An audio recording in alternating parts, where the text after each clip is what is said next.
Hello student, আমি তোমাদের সামনে আবার চলে এসেছি এই সমস্ত অঙ্কগুলোর বর্গ কিভাবে আমরা করব মাত্র 5 থেকে 10 সেকেন্ডের মধ্যে। তো চলো শুরু করি। দেখো প্রথমটা আছে কি 9 এর স্কয়ার। তো 9 এর স্কয়ার কি বন্ধুরা? 81। দেখো একটা 9 আছে, ওই জন্য আমরা বর্গ করেছি, তখন কতগুলো সংখ্যা পেয়েছি বা কতটা ডিজিট পেয়েছি? দুটো ডিজিট পেয়েছি। তাহলে দেখো দুটো 9 আছে, কতগুলো ডিজিট পাবো? 4টে ডিজিট পাবো। তো প্রথম 9 এর স্কয়ার যদি করি তাহলে কত হবে? 81 হবে। তারপরে কি কাজ দেখো, সেকেন্ড 9 এর জন্য আমরা দুটো ডিজিট পাবো।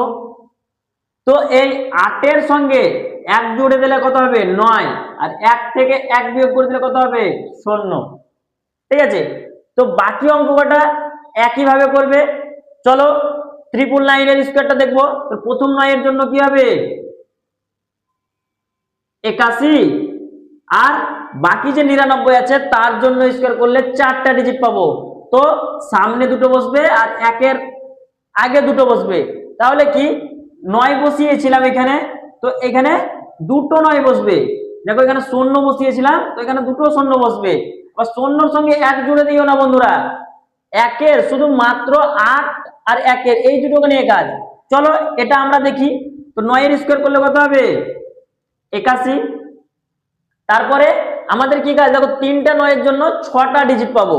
তো 6টা ডিজিট কোথায় বসবে? সামনে 3টে, অর্থাৎ 8 এর আগে 3টে বসবে আর 1 এর আগে 3টে। তো 8 এর আগে 3টে কি বসবে? 3টে 9 বসবে। আর 1 এর আগে 3টে সংখ্যা বসবে, কি ডিজিট? 3টে 0 বসবে। তো বাকি এই যে 9, 6টা 9, 7টা 9, 8টা 9, 9টা 9, প্রত্যেকটা 9 এরই যদি স্কয়ার করা হয় তাহলে একই পদ্ধতিতে করবে।